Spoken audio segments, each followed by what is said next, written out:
It's easier than ever to look and feel athletic again, and if you are an ex-athlete, there is no reason that you should not be quickly and consistently into your best shape ever and maintaining it for longer, which is what we're going to talk about today. So welcome to the Athletic Muscle Matrix, where we're going to break down exactly how to be training as an ex-athlete so that you can maximize the amount of lean muscle that you build, the fat that you drop, and how consistently you can maintain the results long term. Because the good thing for you is that ex-athletes actually have so many benefits, so many massive benefits that most people don't have. And of all those many, the one in particular that we're going to focus on today is that you already have a good base of muscle. But the biggest mistake that most ex-athletes make is that they think that that means they just have to do cardio and burn as many calories as possible. They'll do traditional cardio, high volume circuits with super light weights, and overall just avoid lifting heavy. But in order to drop fat, look lean, feel strong, gain confidence, and have all-day energy, they need to focus on one thing only in their training, and it is called GPP, which stands for General Physical Preparedness. By the end of this video, you will know exactly what that is, why it's important, and how to use the minimalist muscle building system to achieve it. Let's dive right in. So first things first, what is GPP? I want you to think about GPP as your body's overall operating system. It is hardware instead of software. It is your capacity to do work. And so in a lot of different ways, this basically just means how strong you are, how much your joints can handle, your ability to do cardio if we were talking more endurance settings, your ability to basically withstand stress. Because the way that you build yourself up, a lot of people think you build yourself up in the gym. You actually break yourself down so that over time you can super compensate and get stronger, build muscle, do all of those fantastic things. And so a function of fitness that everybody needs is a really high capacity to do work. And when we translate this into muscle, this means that if we want to build lean muscle, we have to focus on that GPP. That is the foundation for everything. And so with GPP being the capacity to do work, how do we do that? Well, first, there is an order of sequences that we have to work on. If you haven't been working out for a really long time, you're going to want to start here. If you have been working out somewhat consistently but not seeing the results you want, you are also going to benefit from starting here. We're going to go from hypertrophy to strength to power. And sometimes that last one, that power, isn't super necessary. I actually tend to do kind of a hybrid of the first two at the same time with all clients on the Look Like an Athlete team. And essentially what we're doing is maximizing that ability to do GPP. So that is getting stronger through resistance training. That is doing movement mastery. That is mobility training, getting your joints ability, increasing your joints ability to move throughout different ranges of motion, and overall making your body able to tolerate more. There's a lot of times if you think, for example, where maybe you haven't done anything athletic in years, you're actually probably like most ex-athletes in that regard. And when we think about that, like those times where, you go to run for the first time in a long time and you pull a hamstring, or you jump up or down into something and you either like smash your leg or you hurt your ankle or you roll your ankle, whatever. Those kinds of things happen because the GPP has stopped. And so what we're able to do with that whole cycle of hypertrophy, strength, GPP, power, we're able to take GPP and eventually turn it into SPP, which is why I was saying that the latter stage is not super necessary for a lot of people. If you have an event coming up, you want to try a new sport, it might be worth looking into. It's typically only for near competition. And that SPP means specific physical preparation. So general physical preparation, your preparedness, your ability to do work. Specific physical preparedness, that's like me, I'm coming up on a jiu-jitsu competition soon. I need to be more specific for that. So my training in that period leading up to that, in the 6 to 8 weeks leading up to that, is going to be a lot more specific. The intensities are going to change. But for the most part, we want to spend 80 to 90% of our training throughout the entire year, decade, whatever, in that GPP phase. And so why GPP? Well, again, we talked about it. That is the precursor for everything. If we accept the idea, and truthfully we should, it's probably good to dive into this idea that you don't just need to burn calories. Like even if you have a good base of muscle, you don't move like Bambi on ice, you know how to be consistent because you were an athlete for a really long time, you just don't apply that same level of consistency to your fitness. It makes a lot of sense that you lose a lot of that GPP over the years because of just how life has gone. And so if it's a precursor for everything we want comes downstream of that. So that is why we have to focus on it, kind of like we were talking about before. And now how exactly are we going to do that? Well, I call it minimalist muscle building. Since your athletic career ended and you took on life, career, family, all of their extracurriculars, all of your extracurriculars, you want your hobby time, you want your stress management, and you still want to be able to sleep a little bit and maybe even have a bit of a social life. You can't be spending 2-3 hours in the day, every day in the gym. It's just not going to happen. You can't even do that a few times a week. You just don't have the actual time for it. The logistics, the physics of your life, it's not going to permit it.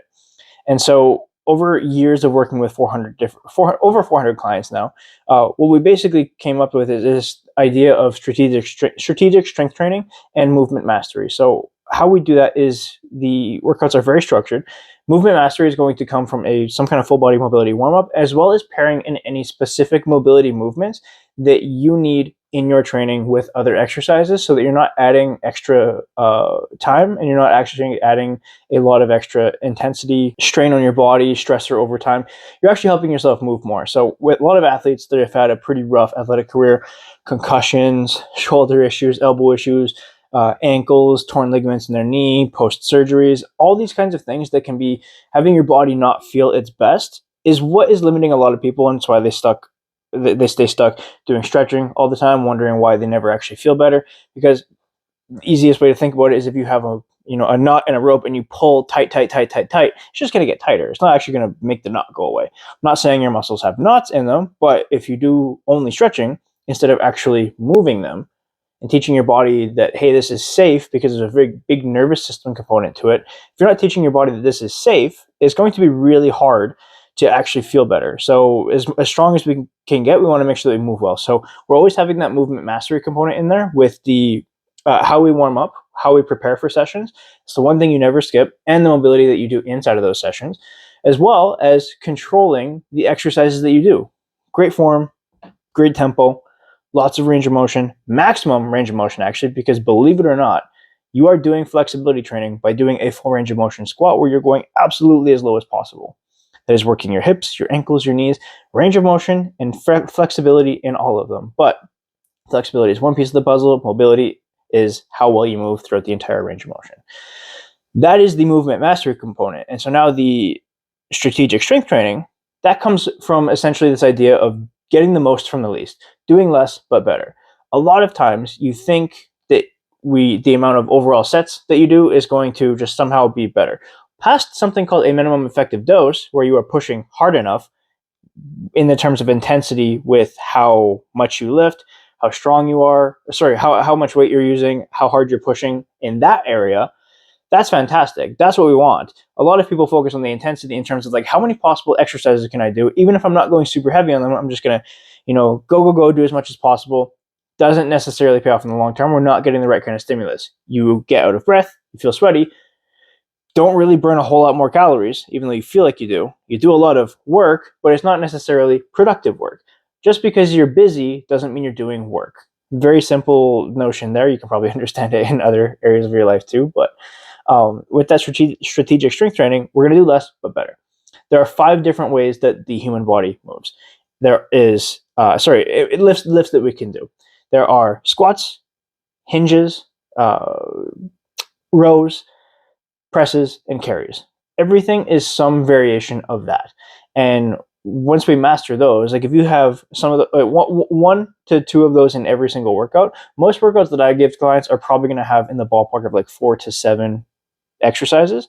You're going to do them really well. You're going to get in, get out, usually less than 45 minutes, definitely less than an hour.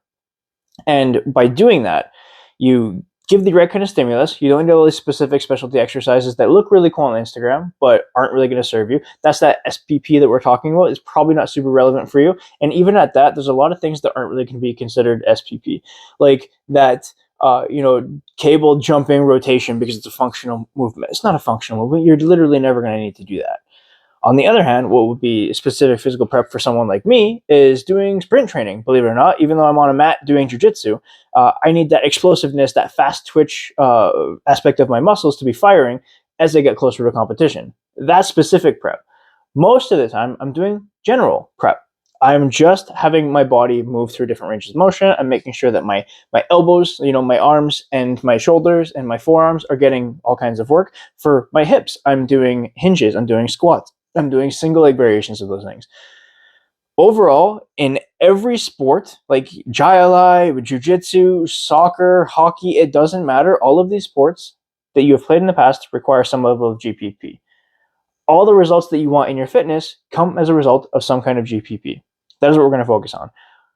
That is what GPP is. That is why it's important. And how we do it is with the minimalist muscle building, which comes down to strategic strength training, doing 4 to 7 exercises per workout, never skipping a warm up, doing that 2 or 3 times a week, stacking up those wins as we go. 3 a week over 50 weeks plus 2 weeks for vacation is 150 workouts a year. If you do that 150 times, I promise you, your life will change drastically forever.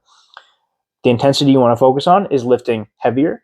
The way that you want to master movement is by moving better, emphasizing range of motion, control, doing your physio and or mobility exercises in your workouts, and letting time do what time does. If you keep the habit alive of doing this, you just need time until you reach your goals. It becomes a matter of when, not if.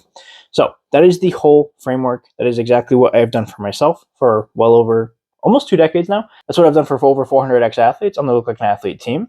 And if you want to see how this program can work for you, if you want more customization, you want the game plan, the blueprint, and the accountability structure and support, as well as to be a part of a team environment of others just like you who are working to get back in shape, to look and feel athletic again, then what you're going to want to do is either DM me on Instagram, DM me the word, let's say game time, and I will send you all the info that you need to get started on the Look Like an Athlete program, or you can email me that same word and I will know exactly what you mean, and we'll go from there. I hope to see you on the other side.